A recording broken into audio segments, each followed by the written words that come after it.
రోజుల్లో మనం ఫ్లైట్ యాక్సిడెంట్లో చనిపోయిన వాళ్ళని చూసాం, బస్సులో కాలిపోయి చనిపోయిన వాళ్ళని చూసాం, చివరికి బాత్రూంలో కాలు జారి పడి చనిపోయిన వాళ్ళని కూడా చూసాం. ఎప్పుడైనా ఆలోచించారా మనకు అలాంటి పరిస్థితి వస్తే పిల్లల పరిస్థితి ఏంటి అని? అందుకే కేర్ సెక్యూర్ చైల్డ్ ఒక మంచి ఆప్షన్. ఈ ప్లాన్ లో బెనిఫిట్స్ ఏంటి అంటే, పాయింట్ నెంబర్ 1, యాక్సిడెంట్ పరంగా డెత్ జరిగితే చిల్డ్రన్ కి 1 lakh per month చొప్పున 100 months వరకు ఇవ్వడం జరుగుతుంది. Point number 2, in case permanent total disability or permanent partial disability అయ్యి బెడ్ రిటర్న్ లో ఉంటే చిల్డ్రన్ కి అప్ టు 2 CR వరకు అమౌంట్ ఇవ్వడం జరుగుతుంది. అంతేకాకుండా పాయింట్ నెంబర్ 3, చిల్డ్రన్ కి ఎడ్యుకేషన్ కోసం 10 lakh rupees వరకు ఇవ్వడం జరుగుతుంది. Point number 4, temporary total disability అయ్యి బెడ్ రిటర్న్ లో ఉంటే 1 lakh per month చొప్పున 100 months వరకు అమౌంట్ ఇవ్వడం జరుగుతుంది. ఫైనల్లీ పాయింట్ నెంబర్ 5, యాక్సిడెంట్ పరంగా హాస్పిటలైజేషన్ అయితే ట్రీట్మెంట్ కి 5 lakh వరకు ఇస్తారు. ఇంకా చాలా బెనిఫిట్స్ ఈ ప్లాన్ లో ఉన్నాయి. ఈ ప్లాన్ తీసుకోవాలి అనుకుంటే నో ఇన్కమ్ ప్రూఫ్, మీ హెల్త్ హిస్టరీతో సంబంధం లేకుండా 18 years నుంచి 64 years ఉన్న వాళ్ళకి ప్రతి ఒక్కరికి కూడా సేమ్ ప్రీమియమే పడుతుంది. పర్ మంత్ 1500 rupees మాత్రం.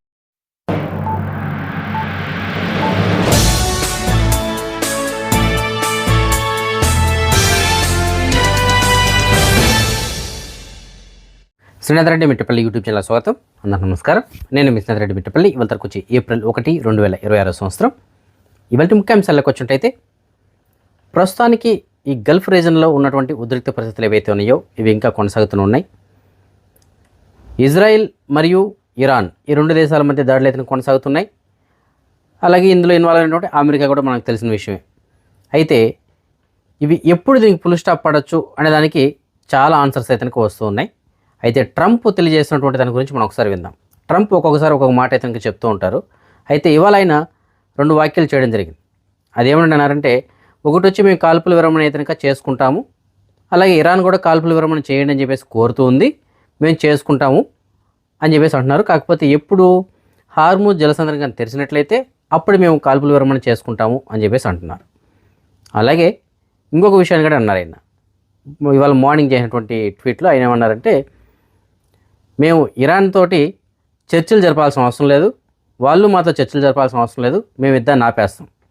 కాకపోతే ఎప్పుడో తెలుసా, ఇరాన్ మరోసారి ఈ అణ్వాయుధాలు తయారు చేయడానికి అవకాశం లేనంతిదిగా దాన్ని నాశనం చేసిన తర్వాత, అలాంటి అవకాశం వాళ్ళకి లేకుండా చేసినప్పుడే మేము ఈ యుద్ధాన్ని అయితే ఆపేస్తామని చెప్పేసి తెలియజేస్తుంది.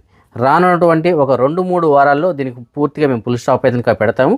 సో మొత్తం మీద ఇరాన్ అయితే కనుక ఇలాంటి ఆయుధాలు తయారు చేయడానికి అవకాశం లేకుండా చేసి దాని తర్వాత మేము ఈ యుద్ధాన్ని ఆపేస్తామని చెప్పేసి ట్రంప్ తెల్లారి ట్వీట్ చేయడం జరిగింది. దాని తర్వాత అలా ఇరాన్ మమ్మల్ని సీజ్ ఫైర్కి ఆహ్వానించింది, మేము కోరుతున్నారు సీజ్ ఫైర్ చేయమని, అంటే కాల్పుల విరమణకి మేము ముందుకు వస్తామని చెప్పేసి ఇరాన్ కోరిందని చెప్పేసి ట్వీట్ చేశారు. అలాగే దాని తర్వాత ఈవినింగ్ ఏమని చెప్పారు, ఈ హార్ముజ్ జలసంధి ఏదైతుందో దాన్ని కనుక తెరిచినట్లయితే మేము కాల్పుల విరమణకి అయితే రెడీ అవుతాము, లేదంటే మాత్రం ఇరాన్ని రాతి యుగానికి పంపిస్తాము అని చెప్పేసి అన్నారు. అంటే పూర్తిగా నాశనం చేస్తాము, ఇంకా దేనికి పనికిరాని విధంగా ఇరాన్ని అని చెప్పేసి ట్రంప్ అయితే కనుక హెచ్చరిస్తున్నాడు. అయితే ఇరాన్ ఏమని చెప్తుందంటే, మేము కాల్పుల విరమణకి ఒప్పుకుంటున్నాము అని చెప్పేసి మేమైతే కనుక అమెరికాని అడగలేదు, ట్రంప్కి మేము ఆ విషయం తెలియజేయలేదు, మాతోనూ ఆయన ఆ మాట అయితే చెప్పలేదు, మేము దానికి ఒప్పుకోవట్లేదు. మా డిమాండ్లు ఏవైతే ఉన్నాయో ఆ డిమాండ్లకు ఒప్పుకుంటే మేము కాల్పుల విరమణకు రెడీ. వాళ్ళ డిమాండ్లు ఏమిటి? వాళ్ళ దేశంలో ప్రస్తుతానికి ఏవైతే నష్టాలు జరిగినాయో, ఆస్తి నష్టం భారీగా జరిగింది, అలాగే ప్రాణ నష్టం కూడా జరిగింది, అది వాటికి వీళ్ళు కనుక నష్టపరిహారం కానీ చెల్లించినట్లయితే అప్పుడు, అలాగే భవిష్యత్తులో మా దేశంపైకి దాడి చేయము అనేటువంటి ఒక నమ్మకంగా మాకు కలిగించినట్లయితే అప్పుడు మ్యాక్సిమం మేము కాల్పుల విరమణకు రావడానికి అయితే అవకాశాలు ఉంటాయని చెప్పేసి ఇరాన్ తెలియజేస్తుంది. సో ఈ 2 దేశాలు కూడా ఒకరికొకరు ఏమాత్రం తగ్గట్లేదు. మరి దీనికి ఫుల్ స్టాప్ ఎప్పుడు ఉంటుందో ఏమో తెలియదు. మరి ట్రంప్ చెప్తుంది మాత్రం, వీళ్ళు కనుక హార్ముజ్ జలసంధిని తెరవకపోయినా, లేదు ఇలాగ కొనసాగించినట్లయితే 2-3 వారాల్లో దీని యొక్క తీవ్రత మరింత ముదిరేలాగా ఉంటుంది అని చెప్పేసి మనకైతే అర్థమవుతుంది. సో ఏదైనప్పటికీ ప్రస్తుతానికి ఈ దాడులు ప్రతిదాడులు అయితే కొనసాగుతున్నాయి. ముందుగా మనం కువైట్ విషయానికి వచ్చినట్లయితే, కువైట్కి సంబంధించినటువంటి మినిస్టర్ ఆఫ్ డిఫెన్స్ వాళ్ళు తెలియజేస్తున్న సమాచారం మేరకు గడిచిన 24 గంటల్లో ఇరాన్ నుంచి కువైట్ వైపు 3 క్రూయిజ్ మిజైల్స్, అలాగే 15 డ్రోన్లు అయితే వచ్చాయని చెప్పేసి తెలియజేస్తున్నారు. సో ఈసారి బాలిస్టిక్ మిజైల్స్ కాకుండా క్రూయిజ్ మిజైల్స్ వరుసగా 3 అయితే వచ్చాయి, అలాగే 15 డ్రోన్లు అయితే వచ్చాయని చెప్పేసి తెలియజేస్తున్నారు. వీటన్నిటిని కూడా కువైట్కి సంబంధించిన మినిస్టర్ ఆఫ్ డిఫెన్స్ వాళ్ళు ఎదుర్కొన్నట్లు తెలియజేస్తున్నారు. అంటే వాటిని గాల్లోనే కూల్చివేయడం జరిగింది. యుద్ధం ప్రారంభమైనప్పటి నుంచి ఇప్పటి వరకు ఇరాన్ కువైట్ పైన 5 క్రూయిజ్ మిజైల్స్, 312 బాలిస్టిక్ మిజైల్స్, అలాగే 651 డ్రోన్లు ఇతనిక ప్రయోగించింది. అలాగే కువైట్కి సంబంధించినటువంటి ఫైర్ ఫోర్స్ డిపార్ట్మెంట్ వాళ్ళు తెలియజేస్తున్న సమాచారం మేరకు యుద్ధం ప్రారంభమైనప్పటి నుంచి ఇప్పటి వరకు వీళ్ళు 90 ఈ శకలాలు పడడం వల్ల వచ్చినటువంటి మంటలు ఏవైతే ఉంటాయో అలాంటి వాటికి సంబంధించినటువంటి 90 నివేదికలు ఇతనికి వచ్చాయి. వాటన్నిటిని కూడా మేము క్లియర్ చేసాము అని చెప్పేసి తెలియజేస్తున్నాం. అలాగే గడిచిన 24 గంటల్లో ఒక సంఘటన చోటు చేసుకుంది. అది ఒక గవర్నరేట్కి దగ్గరలో ఉన్నటువంటి ఒక బిల్డింగ్కి అతి సమీపంలో, అది ఏ గవర్నరేటు ఏ బిల్డింగ్ గురించి ప్రస్తావించలేదు, ఎందుకంటే కొన్ని సెక్యూరిటీ రీజన్స్ వల్ల. సో ఒక గవర్నరేట్లో ఒక నివాస గృహానికి అతి సమీపంలో శకలాలు పడడం కారణంగా మంటలు చెలరేగాయి. వాటిని కూడా మేము అదుపులో తీసుకొచ్చాము అని చెప్పేసి కువైట్కి సంబంధించినటువంటి ఫైర్ ఫోర్స్ డిపార్ట్మెంట్ వాళ్ళు అయితే తెలియజేస్తున్నారు. అలాగే కువైట్కి సంబంధించినటువంటి మినిస్టర్ ఆఫ్ ఇంటీరియర్ వాళ్ళు తెలియజేసిన సమాచారం మేరకు గడిచిన 24 గంటల్లో ఈ డ్రోన్లు అలాగే మిజైల్స్ ఇలాంటి వాటికి సంబంధించిన శకలాలకు సంబంధించి 13 నివేదికలు అయితే వచ్చాయి. 13 కంప్లైంట్స్ అయితే మాకు రావడం జరిగింది. వాటిని మేము క్లియర్ చేసామని చెప్పేసి తెలియజేస్తున్నారు. వీటిని కేవలం ఒక మినిస్టర్ ఆఫ్ ఇంటీరియర్ వాళ్ళే కాకుండా కువైట్కి సంబంధించినటువంటి నేషనల్ గార్డ్ వాళ్ళు కావచ్చు, మినిస్టర్ ఆఫ్ ఇంటీరియర్ వాళ్ళు కావచ్చు, అలాగే మినిస్టర్ ఆఫ్ డిఫెన్స్ వాళ్ళు కావచ్చు, వీళ్ళందరూ సంయుక్తంగా ఈ 13 నివేదికలు అయితే క్లియర్ చేసినట్లు తెలియజేస్తున్నారు. కువైట్కి సంబంధించినటువంటి మినిస్టర్ ఆఫ్ ఇంటీరియర్కి సంబంధించిన మంత్రి అయినటువంటి షేక్ ఫహద్ యూసఫ్ సాద్ అల్ సబా గారు ఎవరైతే ఉన్నారో ఆయన ఇవాళ ఈ గల్ఫ్ కంట్రీకి సంబంధించినటువంటి మినిస్టర్ ఆఫ్ ఇంటీరియర్కి సంబంధించిన మంత్రుల యొక్క సమావేశంలో ఆయన మాట్లాడుతూ, కాన్ఫరెన్స్ కాల్లో మాట్లాడుతూ ఆయన ఏమంటున్నారంటే ప్రస్తుతానికి ఈ గల్ఫ్ దేశాలపైన జరుగుతున్నటువంటి దాడులు ఏవైతే ఉన్నాయో, ఇరాన్ నుంచి జరుగుతున్నటువంటి దాడులు ఏవైతే ఉన్నాయో ఈ దాడులు మేము ఖండిస్తున్నాం అని చెప్పేసి ఆయన తెలియజేయడం జరిగింది. ఎందుకంటే అది కూడా కరెక్టే కదా, ఎందుకంటే జరుగుతున్నటువంటి యుద్ధం అమెరికా, ఇజ్రాయెల్ మరియు ఇరాన్, కానీ నష్టపోతున్నటువంటిది గల్ఫ్ దేశాలపైన దాడులు చేస్తుంది ఇరాన్. సో ఈ దాడులు మేము ఖండిస్తున్నాం అని చెప్పేసి ఆయన ఇతనిగా తెలియజేయడం జరిగింది, మినిస్టర్ ఆఫ్ ఇంటీరియర్కి సంబంధించిన మంత్రి. సో ఈ సమావేశంలో అన్ని దేశాలకు గల్ఫ్ దేశాలు అన్నింటికి సంబంధించిన మినిస్టర్ ఆఫ్ ఇంటీరియర్కి సంబంధించిన మంత్రులు ఎవరైతే ఉంటారో వాళ్ళందరూ కూడా వీడియో కాన్ఫరెన్స్ కాల్లో మాట్లాడడం జరిగింది.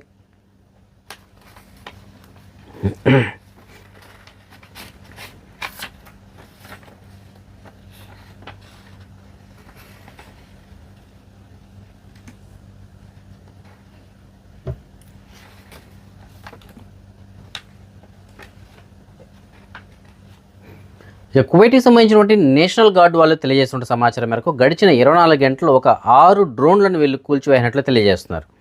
సో ఇక్కడ మనం గమనించాలి, కువైట్కి సంబంధించినటువంటి మినిస్టర్ ఆఫ్ డిఫెన్స్ వాళ్ళు సపరేట్గా తెలియజేస్తున్నారు, అలాగే కువైట్కి సంబంధించిన నేషనల్ గార్డ్ వాళ్ళు సపరేట్గా తెలియజేయడం జరుగుతుంది, అలాగే కువైట్కి సంబంధించినటువంటి మినిస్టర్ ఆఫ్ ఇంటీరియర్ వాళ్ళు సపరేట్గా తెలియజేయడం జరుగుతుంది.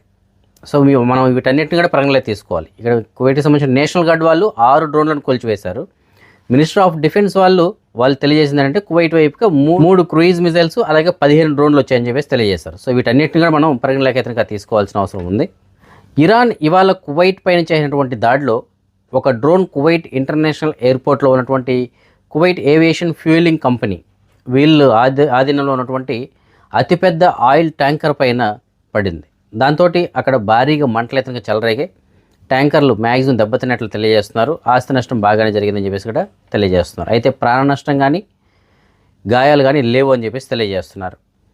సో దీంతో కువైట్ ఇంటర్నేషనల్ ఎయిర్పోర్ట్ పైన ఎక్కువగా దాడులు జరిగాయని చెప్పేసి మనం చెప్పుకోవాలి ఈ మధ్యకాలంలో. సో ప్రతిసారి కూడా ఈ ఆయిల్ ట్యాంకర్స్ ఏవైతే వాటిపైన దాడులు జరుగుతూ ఉన్నాయి. ఈసారి జరిగిన దాడి మాత్రం అతిపెద్దదని చెప్పేసి తెలియజేస్తున్నారు. భారీగా నష్టం అయితే వాటి లేదని చెప్పేసి తెలియజేస్తున్నారు. ఇక ఇదే తరహాలో దాడులు యుఏఈ అలాగే ఖతార్, ఓమన్, బహ్రెయిన్ ఇలాంటి దేశాలు కూడా కొనసాగుతూ ఉన్నాయి. ముందుగా మనం యుఏఈ విషయానికి వచ్చినట్లయితే గడిచిన 24 గంటల్లో ఇరాన్ యుఏఈ పైన 35 డ్రోన్లు అలాగే 5 బాలిస్టిక్ మిజైల్స్ తోటి విరుచుకుపడింది. సో దీంతో మొత్తం ఇప్పటి వరకు ఇరాన్ దుబాయ్ పైన ప్రయోగించినటువంటి మొత్తం డ్రోన్ల సంఖ్య 2012కి చేరుకుంది. అలాగే 19 క్రూయిజ్ మిజైల్స్, 438 బాలిస్టిక్ మిజైల్స్ని ఇంతగా ప్రయోగించిందని చెప్పేసి తెలియజేస్తున్నారు. ఇదిలా ఉండగా దుబాయ్కి దగ్గరలో ఉన్నటువంటి ఒక వ్యవసాయ క్షేత్రంలో పనిచేస్తున్నటువంటి ఒక బంగ్లాదేశ్కి సంబంధించినటువంటి వ్యక్తి పైన వీటికి సంబంధించిన శకలాలు పడ్డాయి. దాంతో ఆ వ్యక్తి ప్రాణాలు కోల్పోయాడని చెప్పేసి తెలియజేస్తున్నారు. అంటే అతను అక్కడ పని చేసుకుంటే వ్యక్తి, సో వీటిని గాల్లోని పేల్చడం వల్ల ఆ శకలాలు కింద పడుతుంటాయి కదా, ఆ విధంగా పడినటువంటి శకలాల కారణంగా ఒక వ్యక్తి, అతను బంగ్లాదేశ్కి సంబంధించిన వ్యక్తి అని చెప్పేసి తెలియజేస్తున్నారు, ప్రాణాలు కోల్పోయాడని చెప్పేసి అధికారికంగా యుఏఈ ఇతనికి ధృవీకరించింది. అదే మనం బహ్రెయిన్ విషయానికి వచ్చినట్టయితే బహ్రెయిన్ పైన కూడా సేమ్ ఇదే విధంగా దాడులు అయితే కొనసాగుతూనే ఉన్నాయి. ఇప్పటి వరకు యుద్ధం ప్రారంభమైనప్పటి నుంచి ఇప్పటి వరకు 186 బాలిస్టిక్ మిజైల్స్ అలాగే 419 డ్రోన్లని ఇరాన్ బహ్రెయిన్ పైన ప్రయోగించిందని చెప్పేసి తెలియజేస్తున్నారు. అదే మనం ఖతార్ విషయానికి వచ్చినట్లయితే ఖతార్ పైన దాడులు కొనసాగుతున్నాయి. గడిచిన 24 గంటల్లో 3 క్రూయిజ్ మిజైల్స్ని ప్రయోగించింది ఇరాన్ ఖతార్ పైన. ఇందులో 2 నుంచి ఖతార్కి సంబంధించినటువంటి డిఫెన్స్ వాళ్ళు అడ్డుకోవడం జరిగింది. ఒకటి మాత్రం ప్రాదేశిక జలాల్లో వెళ్ళి పడింది. అయితే అది పడ్డటువంటి ప్లేస్లో ఒక ఆయిల్ ట్యాంకర్ అయితే ఉంది. ఆ ఆయిల్ ట్యాంకర్ పైన పడడంతో మంటలు అయితే చెలరేగాయి. అయితే అందులో ఉన్నటువంటి సిబ్బందికి మాత్రం ఎటువంటి హాని కానీ జరగలేదు, వాళ్ళు సేఫ్గానే ఉన్నారని చెప్పేసి తెలియజేస్తున్నారు. అలాగే ఖతార్కి సంబంధించినటువంటి ఎయిర్వేస్ ఏదైతుందో అది మే 15 కల్లా వారి యొక్క విమాన సర్వీసుల్ని కొద్దిగా ఎక్కువ గమ్యస్థానాలకి చేర్చడానికి అయితే పెంచబోతున్నట్లు తెలియజేస్తున్నారు. 120కి పైగా గమ్యస్థానాలకి అయితే ఆ విమాన సర్వీసులు నడపడానికి అయితే రెడీ అవుతున్నట్లు తెలియజేస్తున్నారు. అయితే అది మే 15కి, ఏప్రిల్ కూడా కాదు, మే 15 కల్లా ఆ స్థాయికి తీసుకొస్తామని చెప్పేసి వాళ్ళు తెలియజేస్తున్నారు. కువైట్కి సంబంధించినటువంటి minister of commerce and industries వాళ్ళు కువైట్లోని పలు దుకాణాల్లో తనిఖీలు నిర్వహించడం జరిగింది. ఇందులో భాగంగా ఒక 35 ఉల్లంఘనలు నమోదు చేసినట్లు తెలియజేస్తున్నారు. అంటే వాళ్ళు లైసెన్సులు లేకపోవడం, అలాగే వస్తువులు ఎక్స్పైరీలు మార్చి అమ్మడం కానీ, అలాగే పాడైపోయినటువంటి వస్తువులు కానీ, ఇలాంటి పలు రకాలైనటువంటి 35 ఉల్లంఘనలు అయితే నమోదు చేసినట్లు తెలియజేస్తున్నారు. కువైట్కి సంబంధించినటువంటి మెయిన్ బ్యాంకులు ఏవైతే ఉంటాయో, మెయిన్ బ్రాంచెస్, ఏరియా బ్రాంచెస్లు కాదు, మెయిన్ బ్రాంచెస్ ఏవైతే ఉంటాయో వాటికి ఇవాళ రేపు వర్కింగ్లో ఉండవు అని చెప్పేసి తెలియజేస్తున్నారు. ప్రస్తుతానికి ఉన్నటువంటి రీజనల్ ప్రాబ్లమ్స్ కారణంగా ఈ మెయిన్ బ్రాంచ్ అనేటువంటిది ఇవాళ రేపు అందుబాటులో ఉండవు. అయితే రీజనల్ బ్యాంకులు అంటే ఏరియాల వారీగా ఉన్నటువంటి బ్యాంకులు ఏవైతే ఉంటాయో అవి అందుబాటులో ఉంటాయి. అలాగే నెట్ బ్యాంకింగ్ ఇలాంటివి కూడా అందుబాటులో ఉంటాయని చెప్పేసి తెలియజేస్తున్నారు. కువైట్ నుంచి బయట దేశాలకు వెళ్ళాలంటే సూన్ వీసా కలిగిన వాళ్ళకి తప్పనిసరిగా ఎగ్జిట్ పర్మిట్ అయితే ఉండాలి కదా. అలాగే 16 సంవత్సరాల కన్నా తక్కువ వయసు కలిగినటువంటి పిల్లలు ఎవరైతే ఉంటారో వారికి కూడా ఎగ్జిట్ పర్మిట్ అయితే తీసుకోవాల్సి ఉంటుందని చెప్పేసి తెలియజేస్తున్నారు. అయితే దాన్ని ఎలా తీసుకోవాలి అంటే మనం గవర్నమెంట్ ఆఫీస్కి వెళ్ళి తీసుకోవాలి. ఇలాంటి వాటికి అయితే కొద్దిగా ఇబ్బంది అయితే ఏర్పడుతుంది. సో అలా కాకుండా కువైట్కి సంబంధించిన పౌరులు కావచ్చు, ప్రవాసీలు కావచ్చు, వారి యొక్క సాహిల్ అప్లికేషన్ ద్వారా వారికి సంబంధించిన పిల్లల్ని ఎగ్జిట్ పర్మిట్ పొందాలంటే ఈజీగా పొందొచ్చు అని చెప్పేసి తెలియజేస్తున్నారు. సో సాహిల్ అప్లికేషన్లోకి వెళ్ళి మనం రిక్వెస్ట్ అయితే పెట్టచ్చు. రిక్వెస్ట్ పెడితే దానికి అప్రూవల్ వస్తుంది. సో ఇకపైన 16 సంవత్సరాల కన్నా తక్కువ వయసులో ఉంటూ పిల్లలు ఎవరైతే ఉంటారో అలాంటి వారికి కూడా ఎగ్జిట్ పర్మిట్ పొందాలి అంటే సాహిల్ అప్లికేషన్లో రిక్వెస్ట్ పెడితే సరిపోతుందని చెప్పేసి తెలియజేస్తున్నారు. ఈ సర్వీస్ని కొత్తగా తీసుకొచ్చారు సాహిల్ అప్లికేషన్లో, ఇంతవరకు లేదు ఇది. సో ఇప్పుడు కొత్తగా దీన్ని ప్రారంభించినట్లు తెలియజేస్తున్నారు. జజీరా ఎయిర్వేస్ మరొక శుభవార్తను తెలియజేసింది. జజీరా ఎయిర్వేస్ మన భారతదేశంలోని మరొక కొత్త 2 ప్లేసెస్కి విమాన సర్వీసులు అయితే ప్రారంభించినట్లు తెలియజేసింది. అందులో మన తెలుగు రాష్ట్రాల్లో ఆంధ్రప్రదేశ్లోని విజయవాడ కూడా ఒకటి ఉంది. సో విజయవాడ అలాగే యూపీలోని లక్నో, ఈ 2 ఎయిర్పోర్ట్లకు కూడా విమాన సర్వీసులు అయితే ప్రారంభించబోతున్నట్టు తెలియజేస్తుంది. అయితే ఇది ఎప్పటి నుంచి అంటే ఏప్రిల్ 13 నుంచి వారానికి 3 సర్వీసులు అయితే ఉంటాయి. అది కూడా డైరెక్ట్ ఫ్లైట్స్. కువైట్ నుంచి మాత్రం డైరెక్ట్ ఫ్లైట్ కాదండి. కువైట్ నుంచి మనం దమ్మాంకి వెళ్ళి దమ్మాం నుంచి డైరెక్ట్గా విజయవాడ లేదంటే లక్నోకి అయితే వెళ్ళొచ్చు అనమాట. సో ఆ విధంగా సర్వీసులు అయితే ప్రారంభిస్తుంది.